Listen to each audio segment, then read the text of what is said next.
गणेशपुराणं क्रीडाखण्ड 250तमोऽध्यायः। काशीराजस्य स्वानन्दभुवने आगमनम्। दूतौचतुः प्रेतभूतपिशाचानां लोकोऽयं राजसत्तमा। निन्दपैशून्यतास्तेय कृतो यान्त्यत्र भूपते। ततोऽग्रे पश्यति स्मासो लोकावसुररक्षसा।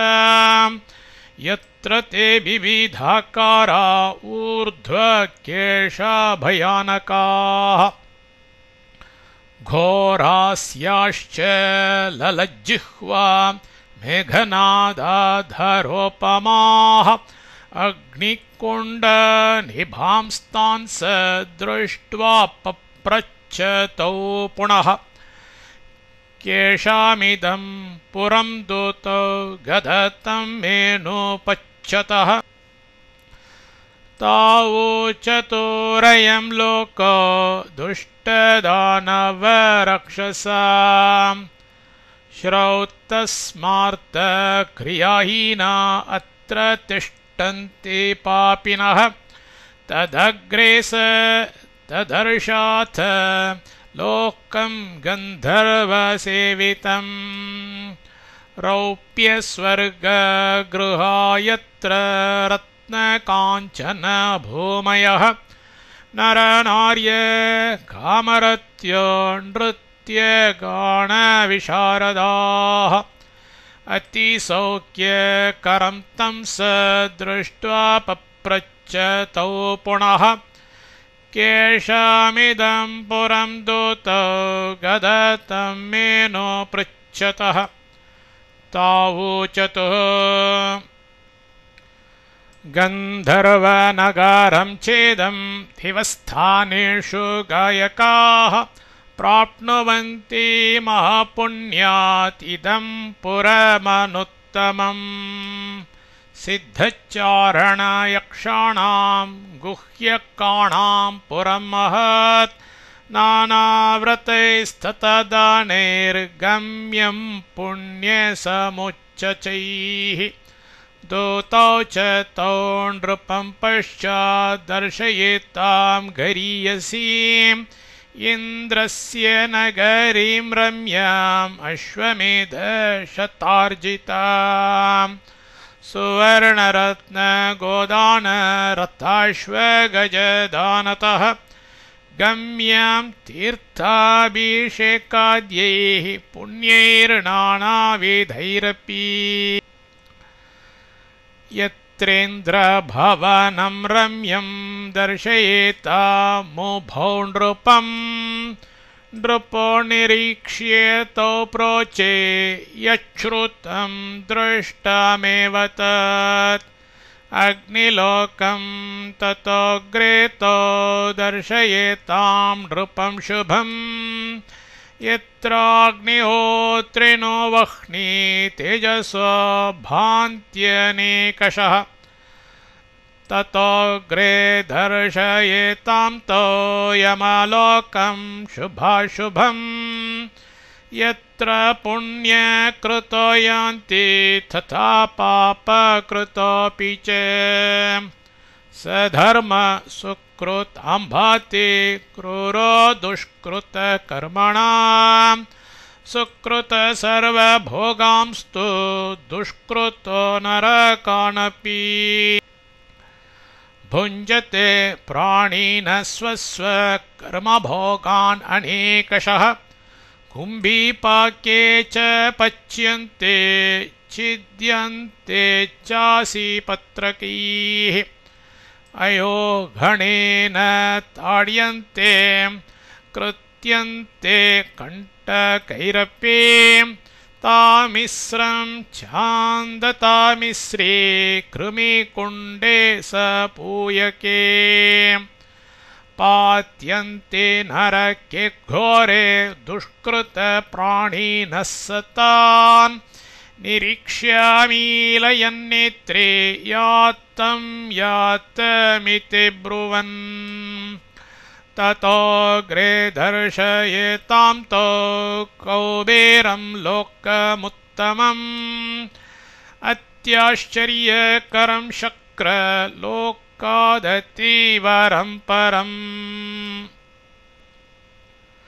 रत्नकाञ्चनयुक्तानि गृहाणि दीप्तिमन्ति च रत्नकाञ्चनदानेन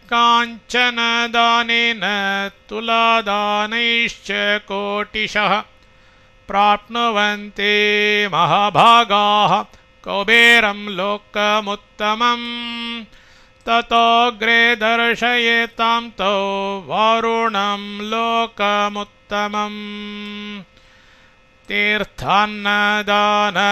लभ्यं कुबेरभवनातिगम्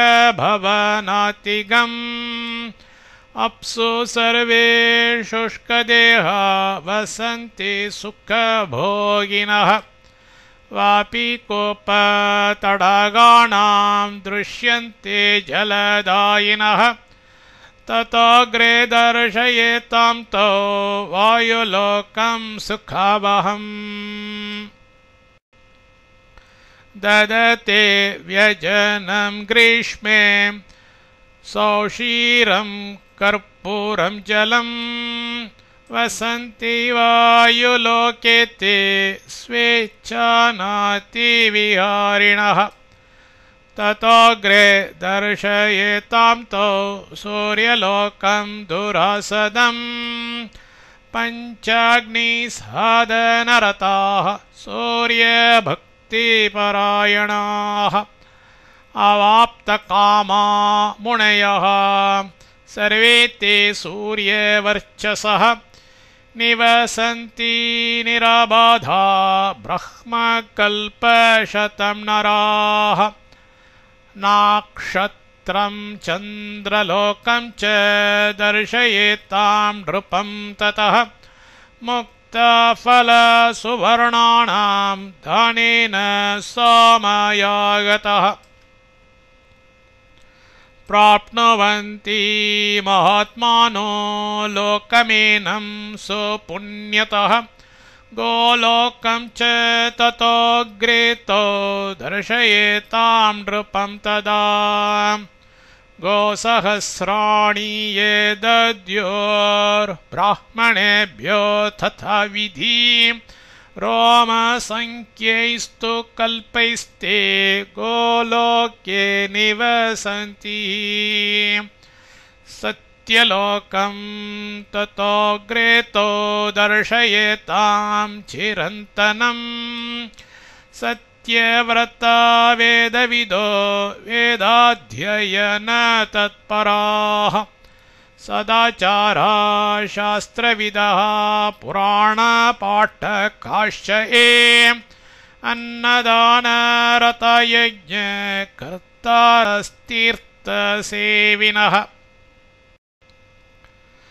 अप्रतिग्राहका विप्राः परोपकृतिकारिणः तपस्विनो दानपराः सत्यलोकं व्रजन्ति ते गव्योत्यष्टसहस्रेण विस्तीर्णं तावदायतम् यत्र ब्रह्मा मुनिगणैर्गणैराजर्षीणां परैः देवर्षीणां दानवानां गन्धर्वाप्सरसां तथा स्तूयमानो दिवारात्रं सेव्यते भक्तितत्परैः यत्रेन्द्रभवनामानि गृह्याणि परितालसन् तं दृष्ट्वा नृपतिर्लोकं विस्मितप्राहतौ तदा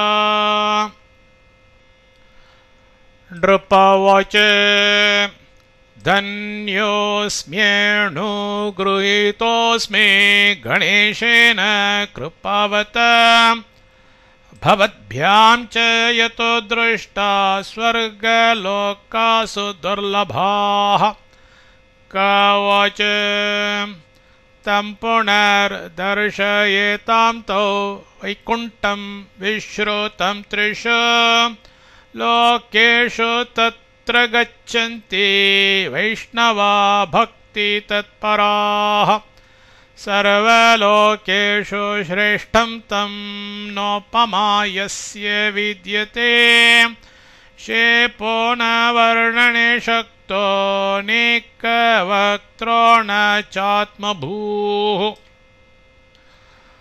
ऊर्जं स्नाये जशस्नाये मेषस्नाये तिलान्नदः गोदो गीताद्यनवान् प्राणिनां चोपकृच्छयः विष्णुलोकं व्रजत्याशु सहस्रपञ्चयोजनं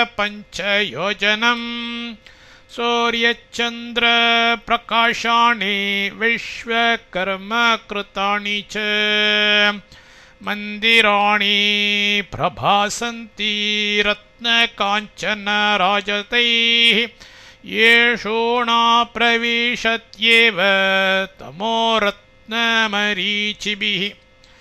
परिवारयुतो लक्ष्म्या यत्र तिष्ठति दैत्यः जहर्ष नृपवर्योऽसौ दृष्ट्वा तत्पुण्यसञ्चयात्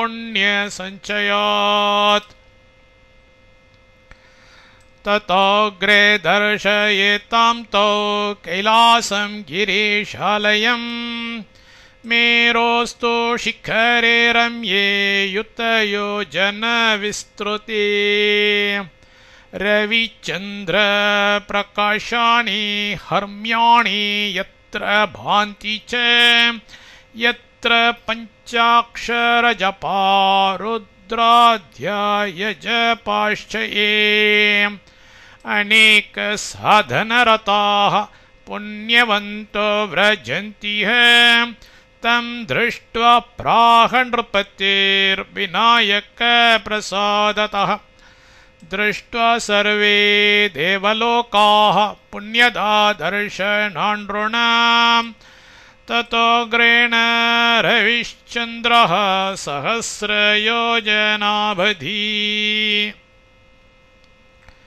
विमानप्रभयायति न च पश्यन्ति किञ्चन मेघनादनिभं शब्दं शुश्राव दुस्सहं नृपः गिरिवर्यप्रकाशाणां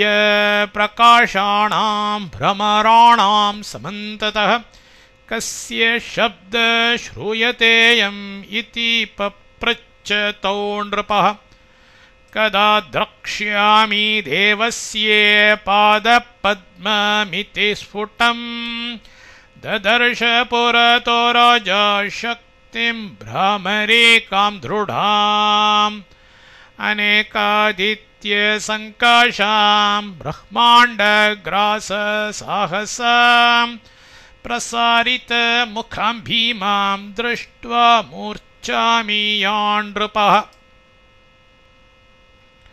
आश्वास्य निन्यतुस्तं तु दूतावग्रे नृपं तदा तत आधारशक्तिं स ततोऽप्यते भयङ्कराम् दृष्ट्वा च कम्पे नृपतेर्भ्रामरी मस्तके स्थिताम् करालकेशां लम्बोष्ठीं दीर्घजिह्वां प्रभायुताम् आश्वासितो व्रजन्नग्रे सोपश्यत् कामदायिनीम् आधारशक्तिं संविष्टां योजनायुतविस्तृताम् भ्रमन्ति पर्वत यस्याः श्वासवायुविवर्तनात् वज्रातिनिष्ठुरैर्देहैर्यस्यास्तिष्ठति सा पुरी वदत स्म नृपं दूतौ पश्य स्वानन्दपत्तनम् यद्यानपरितृप्तोऽसि कोटिसूर्यनिभं शुभम् रत्नकाञ्चन संभिन्ना भाति यत्र गृहापरे मुक्तरजतसूर्याश्मनिमेताश्च सहस्रशः नीलाश्मकुट्टिमा यत्र पुमांसो यत्र वह्निभाः यत्र वापि कोपतडागा भान्ति च सरांसि च यत्र वापि कोपतडागा भान्ति च सरांसि च स्वच्छशीताम्बुनीलानि पीतरत्नतटानि च यदम्बुपानान्न जरा न क्षुद्रो गोण्डॄणां भवेत् आक्रीडा विमलानाना वृक्षवल्ली विराजिताः दिव्यौषध्यो दिवा सूर्ये कोटिभा भान्ति यत्र च चन्द्रपृष्ठे प्रपश्यन्ते कलङ्करदिते मुखम् विलासिनी जना यत्र सर्वदा धोगते निशि यत्र पुष्पवनामोदः श्रमं हन्ति विहारिणाम् इक्षुसागरतीरं तत्प्राप्योत्तेरोर्मुदायुताः इक्षुसागरतीरं तत्प्राप्योत्तेरोर्मुदायुताः इति श्रीगणेशपुराणे क्रीडाखण्डे 250तमोऽध्यायः।